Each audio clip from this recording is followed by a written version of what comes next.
Hi dears. അപ്പോൾ നമ്മൾ ഇന്ന് 8ാം ക്ലാസ്സിൻ്റെ സെക്കൻഡ് ചാപ്റ്ററായ ഈക്വൽ ട്രയാങ്കിൾസ് അല്ലെങ്കിൽ തുല്യ ത്രികോണങ്ങൾ എന്നുള്ള പാഠത്തെക്കുറിച്ചാണ് പറയാൻ പോകുന്നത്. അപ്പോൾ എന്താണ് ട്രയാങ്കിൾസ് എന്ന് പറഞ്ഞാൽ നമുക്കറിയാം അല്ലേ. അതിന് എന്തുണ്ടാവും?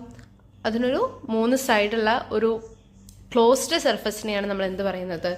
ട്രയാങ്കിൾ എന്ന് പറയുന്നത്. 3 സൈഡും ഉണ്ടാവും, 3 ആംഗിൾസും ഉണ്ടാവും അല്ലേ. അപ്പോൾ ഇവിടെ നമ്മൾ പറയുന്നത് ഈക്വൽ ട്രയാങ്കിളിനെ കുറിച്ചാണ്. ഈക്വൽ ട്രയാങ്കിൾസ് എന്ന് പറഞ്ഞാൽ നമ്മുടെ അടുത്തിപ്പോൾ ഒരു 2 ട്രയാങ്കിൾ തന്നു. അപ്പോൾ ആ 2 ട്രയാങ്കിൾ സെയിം ആണോ എന്നാണ് നമുക്ക് നോക്കേണ്ടത്. അതായത് ഇപ്പോൾ അതിൻ്റെ സൈഡ് വൈസ് ആണെങ്കിലും ആംഗിൾ വൈസ് ആണെങ്കിലും അത് സെയിം ആണോ നോക്കണം. അപ്പോൾ ആ സെയിം ആണോ നോക്കാൻ കുറച്ച് കൺസെപ്റ്റും കാര്യങ്ങളൊക്കെ ഉണ്ട്. അപ്പോൾ ആ ഒരു കാര്യമാണ് നമ്മൾ ഈ ഒരു ചാപ്റ്ററിലൂടെ പറയുന്നത്. ഇപ്പം നമ്മൾ 7ാം ക്ലാസ്സിൽ ട്രയാങ്കിൾസ് എന്ന് പറഞ്ഞൊരു ചാപ്റ്റർ പഠിച്ചിട്ടുണ്ടല്ലേ. അതിൽ നമ്മൾ കുറേ രീതിയിൽ ട്രയാങ്കിൾ വരയ്ക്കാൻ പഠിച്ചു. ഇപ്പം ഇവിടെ നോക്കുക, ഇവിടെ തന്നെ പറയുന്നുണ്ട്. ഇപ്പം 3 സെന്റിമീറ്റർ, 4 സെന്റിമീറ്റർ ആൻഡ് 6 സെന്റിമീറ്റർ അങ്ങനെയുള്ള ഒരു ലെങ്ത്തിലുള്ള ട്രയാങ്കിൾ വരയ്ക്കണം. നമുക്കത് കുറേ രീതിയിൽ വരയ്ക്കാം അല്ലേ. ഇപ്പം ഇവിടെ ആദ്യം ഇത് ബേസ് ആക്കി വെച്ചു. അപ്പം ഈ അടിഭാഗമായിരിക്കും ട്രയാങ്കിളിലെ ബേസ്, അല്ലെങ്കിൽ നമ്മൾക്ക് പാദം എന്ന് പറയാം. ഇനി ഏറ്റവും വലിയ വശമാണ് കർണം അഥവാ ഹൈപ്പോട്ടെന്യൂസ്. ഇനി ഈ ഒരു വശമാണ് ഓൾട്ടിറ്റ്യൂഡ്, നമ്മൾ ഹൈറ്റ് എന്നും പറയും. അതിന് പറയുന്ന പേരാണ് ലംബം. മലയാളത്തിൽ അതിനെ ലംബം എന്ന് പറയും. അതായത് പാദം, കർണം, ലംബം. ഇംഗ്ലീഷിലാണെങ്കിൽ base, hypotenuse, altitude or height. ഇനി ഇവിടെ നോക്കുക, ഇവിടെ നമ്മളിപ്പം ബേസ് 3 സെന്റിമീറ്റർ ആയിട്ട് വരച്ചു. 3 സെന്റിമീറ്റർ, 4 സെന്റിമീറ്റർ, 6 സെന്റിമീറ്റർ എന്നല്ലേ പറയുന്നത്. അപ്പൊ ഞാൻ ഓൾട്ടിറ്റ്യൂഡ് എന്ത് ചെയ്തു? ഇവിടെ നിന്ന് വരച്ചു. അപ്പൊ എനിക്ക് എന്ത് കിട്ടി? ഈ ഭാഗത്ത് ഹൈപ്പോട്ടെന്യൂസ് കിട്ടി. അതുപോലെ തന്നെ ഈ ഇപ്പുറത്തെ റൈറ്റ് സൈഡിലേക്ക് ഓൾട്ടിറ്റ്യൂഡ് വരച്ചപ്പോൾ എനിക്ക് എന്ത് കിട്ടി? ലെഫ്റ്റ് സൈഡിലേക്ക് ഹൈപ്പോട്ടെന്യൂസ് കിട്ടി. അപ്പൊ ഇത് രണ്ടും സെയിം ആണ് അല്ലേ. ലെങ്ത് ഒക്കെ സെയിം ആണ്, പക്ഷെ നമുക്ക് 2 ഡിഫറെന്റ് ഷേപ്പിലുള്ള 2 ട്രയാങ്കിൾസ് കിട്ടി അല്ലേ. അങ്ങനെയാണെങ്കിൽ ഞാനിവിടെ 2 ട്രയാങ്കിൾസ് എടുത്തിട്ടുണ്ട്. അപ്പൊ ഒന്നിന്റെ ബേസ് 7 സെന്റിമീറ്റർ ആണ്, ഒന്നിന്റെ ബേസ് 5 സെന്റിമീറ്റർ ആണ്. അപ്പൊ ഇത് നോക്കുക, ഇതിന്റെ ഹൈപ്പോട്ടെന്യൂസ് വന്നിരിക്കുന്നത് ഏതാണ്? 7 സെന്റിമീറ്റർ ആണ്, ഇവിടെ 6 സെന്റിമീറ്റർ ആണ്. ഇവിടെ 5 ആണ്, ഇവിടെ എന്താണ്? ഇവിടെ 6 ആണ്. ക്ലിയർ അല്ലേ? അപ്പൊ അതായത് ഇവിടെയും 7 ഉണ്ട്, ഇവിടെയും 7 ഉണ്ട്, ഇവിടെയും 5 ഉണ്ട്, ഈ ട്രയാങ്കിളിൽ 5 ഉണ്ട്. ബോത്ത് ട്രയാങ്കിൾസിലും എന്തുണ്ട്? 6 സെന്റിമീറ്റർ ഉണ്ട്. അപ്പൊ ഈ ലെങ്ത് ഒക്കെ ഈക്വൽ ആണ്. ഇനി നമുക്കിത് ഈക്വൽ ട്രയാങ്കിൾസ് ആണോ നോക്കണം. അപ്പം ഈക്വൽ ട്രയാങ്കിൾ ആണോ നോക്കി നമുക്കിപ്പോ ഈ 2 ട്രയാങ്കിളിൽ ചേർത്ത് വെച്ചാൽ പോരെ. ഞാനിവിടെ 2 ആംഗിൾസ്, ഓരോന്നിന്റെയും 2 ആംഗിൾസ് ഇങ്ങനെ ചേർത്ത് വെച്ചു. അപ്പൊ നോക്ക്, ഇത് ഈക്വൽ ആണോ? അല്ല അല്ലേ. അപ്പൊ ഞാൻ എന്താക്കി? ആംഗിൾ ഒന്ന് മാറ്റി വെച്ച് നോക്കി. അടുത്ത ആംഗിളിൽ വെച്ച് നോക്കുമ്പോ ഇതും എന്തായില്ല? ഈക്വൽ ആയില്ല. ഇനി വേറൊരു ആംഗിളും കൂടെ ഉണ്ടല്ലോ, ആ ആംഗിളും കൂടെ വെച്ച് നോക്കി. അപ്പൊ എന്തായി? ഇത് ഈക്വൽ ആയില്ലേ? ആയില്ലേ. അപ്പൊ ഇതിനെയാണ് എന്ത് പറയുന്നത്? ഈക്വൽ ട്രയാങ്കിൾസ് എന്ന് പറയുന്നത്. അപ്പൊ ഈക്വൽ ട്രയാങ്കിൾ ആവാൻ എന്തായാൽ മതി? ഒരു ട്രയാങ്കിളിന്റെ എല്ലാ വശവും മറ്റേ ട്രയാങ്കിളിലെ എല്ലാ വശത്തിനും ഈക്വൽ ആയാൽ മതി. അതായത് ഒരു ട്രയാങ്കിളിൽ ഇപ്പൊ നമുക്ക് 6 സെന്റിമീറ്റർ, 7 സെന്റിമീറ്റർ, 5 സെന്റിമീറ്റർ എന്നുള്ള ട്രയാങ്കിൾ ഉണ്ട്. സെയിം ലെങ്ത് ഉള്ള വേറൊരു ട്രയാങ്കിൾ ഉണ്ടെങ്കിൽ രണ്ടിന്റെയും ലെങ്ത് സെയിം ആയിട്ട് നമുക്ക് എന്ത് പറയാം? അതൊരു ഈക്വൽ ട്രയാങ്കിൾ ആണെന്ന് പറയാം. അങ്ങനെയാണെങ്കിൽ ഇവിടെ പറയുന്ന ഫസ്റ്റ് പോയിന്റ് ആണ്, if the length of the sides of 2 triangles are the same then their angles are also the same. അതായത് 2 ത്രികോണത്തിന്റെ വശങ്ങൾ തുല്യമാണെങ്കിൽ അതിന്റെ ആംഗിൾസും എന്തായിരിക്കും? തുല്യമായിരിക്കും. ഇനി ഇവിടെ നോക്കുക, നമ്മളിങ്ങനെ 2 ട്രയാങ്കിൾ എടുത്തു അല്ലെ. അപ്പൊ ഈ 2 ട്രയാങ്കിൾ എടുത്ത് ഏതോ ഒരു ആംഗിളിൽ ഇങ്ങനെ വെച്ചപ്പോഴല്ലേ ഇത് സെയിം ആയത്. അപ്പൊ ഇതിന്റെ ആംഗിൾസും എന്തായിരിക്കും? തുല്യമായിരിക്കും. അപ്പൊ അതാണ് നമ്മുടെ സെക്കൻഡ് പോയിന്റ്. ഒരു ട്രയാങ്കിളിലെ സെയിം ആണെന്ന് പറയാൻ അതിന്റെ ആംഗിൾസ് ഒക്കെ സെയിം ആയിരിക്കും. ആംഗിൾസ് സെയിം ആവുക പറഞ്ഞാല് തുല്യ വശങ്ങളുടെ ഓപ്പോസിറ്റ് വശമായിരിക്കും സെയിം ആവുക. അതായത് ഇപ്പൊ നമുക്കിവിടെ ഒരു 3 സെന്റിമീറ്റർ ഉണ്ട് അല്ലെ.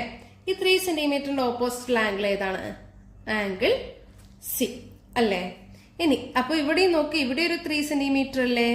ഈ ട്രയാങ്കിളിന്റെ ഓപ്പോസിറ്റ് ആംഗിൾ ഏതാണ്? Angle Q. അപ്പൊ നമുക്ക് ഇവിടെ ഒരു ട്രയാങ്കിൾ ഉണ്ട്, angle ABC and angle PQR. അപ്പൊ ഇത് നോക്കുമ്പോൾ വശങ്ങളൊക്കെ എന്താണ്? തുല്യാണ് അല്ലെ. അപ്പൊ അത് നമുക്ക് എങ്ങനെ എഴുതാം? ഇപ്പൊ 3 centimetre. A B equal to എന്താണ്? എ ബി ഈക്വൽ ടു എന്താണ് ഇവിടുത്തെ? PR. അങ്ങനെ A B equal to PR ആണെങ്കിൽ അതിന്റെ ഓപ്പോസിറ്റ് ആംഗിളും എന്തായിരിക്കും? സെയിം ആയിരിക്കും. അതാണ് നമ്മുടെ നെക്സ്റ്റ് കൺസെപ്റ്റ്. അതായത് വശങ്ങളൊക്കെ തുല്യമാണെങ്കിൽ അതിന് എതിർവശത്തുള്ള കോണുകളും എന്തായിരിക്കും? തുല്യമായിരിക്കും. If sides are equal then opposite angles are also equal. അതായത് ഇവിടെ 3 സെന്റിമീറ്റർ ഉണ്ട്, ഇവിടെ 3 സെന്റിമീറ്റർ ഉണ്ട്. അങ്ങനെയാണെങ്കിൽ ഇതിന്റെ ഓപ്പോസിറ്റ് ആംഗിൾ എന്തായിരിക്കും? ഈക്വൽ ആയിരിക്കും. അപ്പൊ ഇവിടുത്തെ 3 സെന്റിമീറ്റർ എന്ന് പറയുന്നതിന്റെ ഓപ്പോസിറ്റ് എന്താണ്? Angle C. ആംഗിൾ സി എന്തിനോട് ഈക്വൽ ആയിരിക്കും? ആംഗിൾ ക്യൂവിനോട് ഈക്വൽ ആയിരിക്കും. അങ്ങനെയാണെങ്കിൽ നെക്സ്റ്റ് സൈഡ് നോക്കാം. ഇപ്പൊ ഇവിടെ ഒരു 5 സെന്റിമീറ്റർ ഉണ്ട് അല്ലേ? അതായത് എ സി എന്ന് പറയുന്നത് എത്രയാണ്? 5 സെന്റിമീറ്റർ ആണ്. ഇവിടെ 5 സെന്റിമീറ്റർ ഏതാണ്? ആർ ക്യൂ ആണ്. അപ്പൊ എ സി ഈക്വൽ ടു എന്താണ്? ആർ ക്യൂ ആണ്. അങ്ങനെ രണ്ട് വശങ്ങൾ തുല്യമായാൽ അതിന്റെ ഓപ്പോസിറ്റ് ആംഗിളും എന്തായിരിക്കും? ഈക്വൽ ആയിരിക്കും. അതായത് എ സിയുടെ ഓപ്പോസിറ്റ് എത്രയാണ്? ആംഗിൾ ബി ആണ് അല്ലെ? അപ്പൊ ആംഗിൾ ബി എന്തിനോട് ഈക്വൽ ആയിരിക്കും? ആംഗിൾ ബി എന്ന് പറയുന്നത് എന്തിനോട് ഈക്വൽ ആയിരിക്കും? ഇവിടുത്തെ 5ന്റെ ഓപ്പോസിറ്റിനോട്. അതേതാണ്? Angle P. ക്ലിയർ ആണോ? വശങ്ങൾ തുല്യമാണെങ്കിൽ അതിന്റെ എതിരെയുള്ള കോണുകളും തുല്യമായിരിക്കും എന്നാണ് നമ്മൾ പറഞ്ഞത്. അപ്പൊ നമുക്ക് ഇവിടെ ഒരു 3 സെന്റിമീറ്റർ ഉണ്ട്, ഈ ഇതിലും ഒരു 3 സെന്റിമീറ്റർ ഉണ്ട്. അപ്പൊ അതിന്റെ ഓപ്പോസിറ്റ് ആയ ആംഗിൾ സിയും ആംഗിൾ ക്യൂ എന്തായിരിക്കും? ഈക്വൽ ആയിരിക്കും. ഇവിടെ ഒരു 5 സെന്റിമീറ്റർ ഉണ്ട്, ഇവിടെ ഒരു 5 സെന്റിമീറ്റർ ഉണ്ട്. അങ്ങനെയാണെങ്കിൽ അതിന്റെ എതിരെയുള്ള ആംഗിൾ ബിയും ആംഗിൾ പിയും തുല്യമായിരിക്കും. ഇനി അങ്ങനെയാണെങ്കിൽ റിമൈനിങ് ആയിട്ടൊരു സൈഡും കൂടി ഉണ്ടല്ലേ? അതായത് ഇവിടെ ഒരു 6 സെന്റിമീറ്റർ ഉണ്ട്, ഇവിടെ ഒരു 6 സെന്റിമീറ്റർ ഉണ്ട്. ഇവിടുത്തെ 6 സെന്റിമീറ്റർ നമുക്ക് എന്ത് പറയാം? ബി സി ആണല്ലേ? ഇവിടുത്തെ 6 സെന്റിമീറ്റർ എന്താണ്? P Q. അത് രണ്ടും 6 ആയതുകൊണ്ട് നമുക്ക് എന്ത് പറയാം? അത് ഈക്വൽ ആണെന്ന് പറയാം. Then B C equal to P Q എന്ന് വരും. അപ്പൊ B C equal to P Q ആണെങ്കിൽ അതിന്റെ ഓപ്പോസിറ്റ് ആംഗിളും എന്തായിരിക്കും? സെയിം ആയിരിക്കും അല്ലെ? അപ്പൊ ഈ ബി സിയുടെ ഓപ്പോസിറ്റുള്ള ആംഗിൾ ഏതാണ്? ആംഗിൾ എ ആണല്ലേ? അപ്പൊ ആംഗിൾ എ ഈക്വൽ ടു എന്തായിരിക്കും? ആംഗിൾ പി ക്യൂടെ സൈഡ് പി ക്യൂടെ ഓപ്പോസിറ്റ് ഉള്ളതായിരിക്കും. ഏതാണത്? Angle R. അപ്പൊ അതേതായിരിക്കും equal? Angle A equal to angle R. അപ്പൊ വശങ്ങളെല്ലാം തുല്യമാണെങ്കിൽ അതിന്റെ എതിരെയുള്ള കോണുകളും എന്തായിരിക്കും? തുല്യമായിരിക്കും. അപ്പൊ നമ്മുടെ രണ്ടാമത്തെ കൺസെപ്റ്റ് ഇതാണ്. If the length of the sides of 2 triangles are the same then the angles opposite two sides of equal length R also equal. ഇപ്പൊ 2 ട്രയാങ്കിൾ എടുക്കുവാണ്. ആ 2 ട്രയാങ്കിളിന്റെയും ലെങ്ത് ഈക്വൽ ആണെങ്കിൽ ഏതാണോ ലെങ്ത് ഈക്വൽ ആയ സൈഡ്സ് ആ സൈഡ്സിന്റെ ഓപ്പോസിറ്റ് ആംഗിൾസും എന്തായിരിക്കും? Equal ആയിരിക്കും. അപ്പൊ നമുക്ക് കുറച്ച് ക്വസ്റ്റ്യൻസ് തന്നിട്ടുണ്ട് പേജ് നമ്പർ 18. അത് നമുക്കൊന്ന് ചെയ്ത് നോക്കാം. പേജ് നമ്പർ 18 ഫസ്റ്റ് ക്വസ്റ്റ്യൻ ഇതാണ്. In each pair of triangles below find the angles of the second triangle equal to the angles of the first triangle and write this pairs. അതായത് നമുക്ക് 2 triangles തന്നിട്ടുണ്ട്. അപ്പൊ ഈ 2 ട്രയാങ്കിൾസിന്റെയും ഈക്വൽ ആയ ആംഗിൾസിന്റെ pairs എഴുതാനാണ് പറഞ്ഞിട്ടുള്ളത്. നോക്കാം, ഇവിടെ 2 ട്രയാങ്കിൾ തന്നിട്ടുണ്ട് അല്ലേ? അതായത് triangle LMN and triangle XYZ. അപ്പൊ നമുക്ക് ഇവിടെ തന്നിരിക്കുന്ന കാര്യങ്ങൾ എഴുതാം. ഫസ്റ്റ് സബ് ക്വസ്റ്റ്യനിലാണ്. Here we have 2 triangles, triangle LMN and triangle XYZ. Clear? അപ്പൊ ഇനി നമുക്ക് നോക്കേണ്ട എന്താന്ന് വെച്ചാല് ഇതിന്റെ സൈഡ്സ് ഒക്കെ ഈക്വൽ ആണോ നോക്കണം. ഇവിടെ നോക്കുമ്പോൾ ഇവിടെ 3 സെന്റിമീറ്റർ ഉണ്ട്, ഇവിടെയും 3 സെന്റിമീറ്റർ ഉണ്ട്, ഇവിടെ 4 ഉണ്ട്, ഇവിടെയും 4 ഉണ്ട്, ഇവിടെ 2 ഉണ്ട്, ഇവിടെയും 2 ഉണ്ട്. അപ്പൊ 2 ട്രയാങ്കിൾസും ഈക്വൽ ആണ്. ഇനി ഈക്വൽ ആണെങ്കിൽ എന്താണ്? ഈക്വൽ സൈഡ്സിന്റെ ഓപ്പോസിറ്റ് ആംഗിളും എന്തായിരിക്കും? ഈക്വൽ ആയിരിക്കും. അങ്ങനെയുള്ള പെയർസ് ഓഫ് ആംഗിൾസ് ആണ് നമുക്ക് ഇവിടെ കണ്ടുപിടിക്കേണ്ടത്. നമുക്ക് ആദ്യം ഇവിടെ ഈക്വൽ സൈഡ്സ് നോക്കാം. ഇവിടെ ഏതൊക്കെ ഈക്വൽ സൈഡ്സ്? ഇവിടെ 3 സെന്റിമീറ്റർ ഉള്ളത് LM ആണ്, ഇവിടെ 3 സെന്റിമീറ്റർ ഉള്ളത് YZ-നാണ്. സോ LM ഈക്വൽ ടു എന്ത് വരും? YZ. അതുപോലെ അടുത്ത പെയർ ഏതാണ്? ഇവിടെ 4 സെന്റിമീറ്റർ, അതായത് MN എത്രയാണ്? 4 സെന്റിമീറ്റർ ആണ്. MN ഈക്വൽ ടു ഇവിടുത്തെ എന്താണ്? ഇവിടെ 4 സെന്റിമീറ്റർ വന്നിരിക്കുന്നത് XZ-നാണ്. സോ MN ഈക്വൽ ടു എന്ത് വരും? XZ. ഇനി ബാക്കി ഒരു 2 സെന്റിമീറ്റർ വന്നിട്ടുണ്ട് അല്ലേ? ഇവിടെ LN-നാണ് 2 സെന്റിമീറ്റർ, ഇവിടെ ഏതിനാണ്? XY-ക്കാണ് അല്ലെ? അപ്പൊ നമുക്ക് ഈക്വൽ സൈഡ്സ് കിട്ടി. ഇനി ഈക്വൽ സൈഡ്സിന്റെ ഓപ്പോസിറ്റ് ആംഗിൾ ആയിരിക്കും ഈക്വൽ. അതായത് ഇവിടെ നമ്മൾ ആദ്യം LM ആണ് എടുത്തിരിക്കുന്നത് അല്ലെ. അപ്പൊ LMന്റെ ഓപ്പോസിറ്റ് ആംഗിൾ ഏതാണ്? ആംഗിൾ N ആണല്ലേ. So angle N equal to ഇതെല്ലാണ് കേട്ടോ. ആംഗിൾ N ഈക്വൽ ടു എന്ത് വരും? ഇവിടെ YZ ആണ് LMനോട് ഈക്വൽ. YZ എന്ന് പറയുന്നത് ഇതാണ്. ഇതിന്റെ ഓപ്പോസിറ്റ് ഏതാണ്? ഈ ആംഗിൾ ആണ് അല്ലെ. അപ്പൊ angle N equal to angle X എന്ന് വരും. ഇനി അടുത്തത് നോക്കുക, MN ആണ്. MNന്റെ ഓപ്പോസിറ്റ് ഏതാണ്? Angle L. അപ്പൊ angle L equal to XZ ആണ്. XZന്റെ ഓപ്പോസിറ്റ് എന്ന് പറയുന്നത് എത്രയാണ്? Angle Y. ഇനി നമുക്ക് ആകെ ഒരു ആംഗിൾ ഉള്ളൂ അല്ലെ.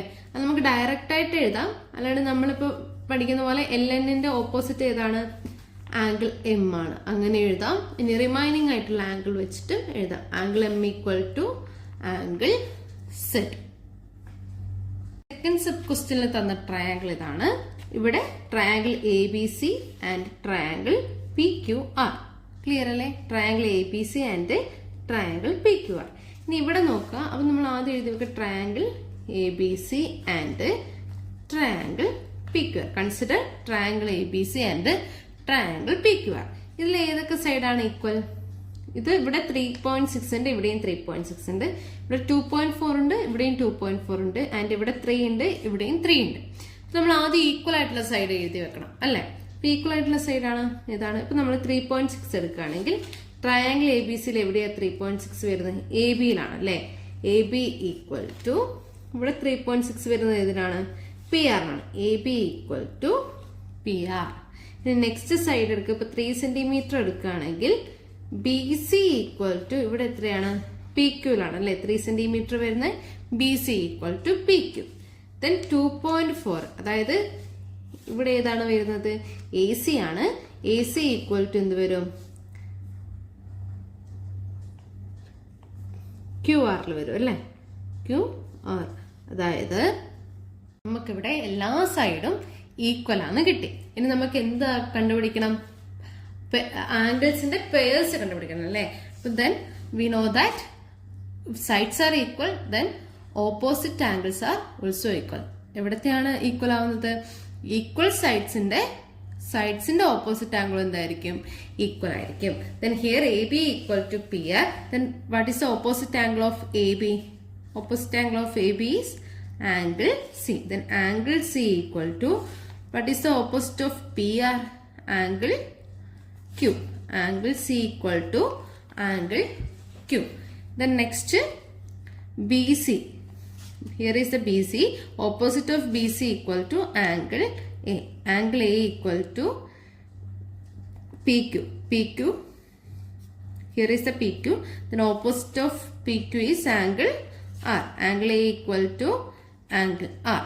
And then last remaining pair means angle A equal to angle P. Angle A equal to angle P. ഇങ്ങനെയായിരിക്കും ആൻസർ വരിക. നമ്മുടെ നെക്സ്റ്റ് ക്വസ്റ്റ്യൻ ഇതാണ്. In the triangle shown below, AB equal to QR, BC equal to RP, CA equal to PQ. അങ്ങനെ രണ്ട് ട്രയാംഗിളും തന്നിട്ടുണ്ട്. Calculate angle C of triangle ABC and all angles of triangle PQR. അപ്പോൾ ഈ രണ്ട് triangle തന്നിട്ടുണ്ട്. Triangle ABC and triangle PQR. നമുക്ക് ഈ ABCയിലെ രണ്ട് ആംഗിളും തന്നിട്ടുണ്ട്. ഈ ഒരു ആംഗിൾ കണ്ടുപിടിക്കണം. അതുപോലെ PQRലെ എല്ലാ ആംഗിളും കണ്ടുപിടിക്കണം.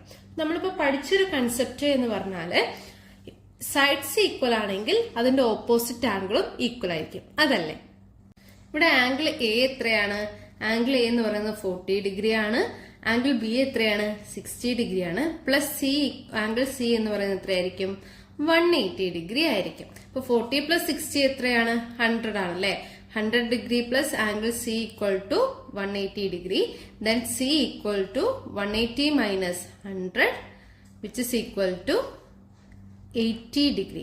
Then angle of C equal to 80 degree ആയിരിക്കും. അതായത് ഈ ആംഗിൾ എന്ന് പറയുന്നത് എത്രയായിരിക്കും? 80 ഡിഗ്രി ആയിരിക്കും. അങ്ങനെയാണെങ്കിൽ ബാക്കി എന്താ? അങ്ങനെയാണെങ്കിൽ നമുക്ക് PQRലെ മുഴുവൻ ആംഗിൾസും കണ്ടുപിടിക്കണം അല്ലെ. അപ്പൊ നമുക്ക് എങ്ങനെ എഴുതാം?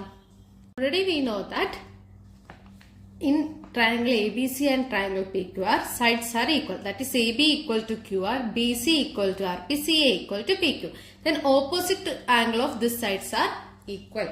then opposite of AB, what is opposite of AB? Angle C equal to angle Q, opposite of QR, that is angle P. In BC, opposite of angle B is equal to angle A, and opposite of RP side angle Q. The side CA, then opposite angle of CA angle B, and opposite angle of PQ equal to angle R. ഇനി നമുക്ക് angle സിയുടെ value അറിയാലോ, എത്രയാണ്? Angle C എന്ന് പറയുന്നത് എത്രയാണ്? 80 degree ആണല്ലേ. Then angle P U എത്ര തന്നെയായിരിക്കും? 80 ഡിഗ്രി ആയിരിക്കും.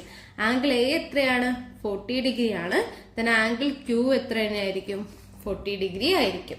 ദെൻ ആംഗിൾ ബി എത്രയാണ്? ആംഗിൾ ബി 60 ഡിഗ്രി ആണ്. ദെൻ ആംഗിൾ ആറും എത്ര തന്നെയായിരിക്കും?